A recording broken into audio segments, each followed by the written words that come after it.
തീരുമോനെ ഇക്കളിയൊന്നും കളിയല്ല, അക്കളി പോലൊരു കളിയില്ല.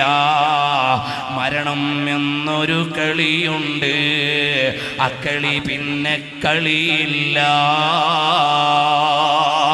മരണം വന്നാൽ നിന്റെ ഈ ദണ്ട് പറച്ചിലൊന്നും അവിടെയില്ല, നിന്റെ ഹൊങ്കുകളൊന്നും അവിടെയില്ല. ഭയക്കേണ്ടത് അല്ലാഹുവിനെയാണ്, തഖ്വ അല്ലാഹുവിനോടാണ് വേണ്ടത്. നല്ല ചിന്തയിൽ ജീവിക്കണം. എനിക്കാരോടും വിരോധമില്ല, എനിക്കാരോടും വിയോജിപ്പില്ല. അഥവാ ഞാൻ എല്ലാവരോടും തഖ്വ കൊണ്ട് വസിയ്യത്ത് ചെയ്യുകയാണ്. മുമ്പേ എൻ്റെ ഖാത്തിഅത്തായ നഫ്സിനോട് ഞാൻ ഓർമ്മപ്പെടുത്തുകയാണ്, ഞാനും നിങ്ങളും അല്ലാഹുവിനെ ചിന്തിക്കണം. ഇവിടുത്തെ അധികാരങ്ങളൊന്നും നിലനിൽക്കുന്നതല്ല. കിസ്റ എവിടെ പോയി മോനെ, കൈസർ എവിടെ പോയി മോനെ, റോം എവിടെ പോയി മോനെ, ഇന്ത്യയുടെ പ്രധാനമന്ത്രിമാരെവിടെ പോയി, കേരളത്തിൻ്റെ മുഖ്യമന്ത്രിമാരെവിടെ പോയി?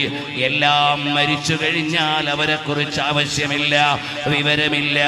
അതേ സമയത്ത് ആലിമായവർ, സ്വാലിഹായവർ, തഖ്വയുള്ളവർ, മന്ത്രിമാരോ അധികാരമുള്ളപ്പോൾ പൈലറ്റ് വാഹനമുണ്ട്, ആദരിക്കാൻ ആളുണ്ട്. അധികാരം കഴിഞ്ഞാൽ അവരെ നോക്കാൻ ആളില്ല.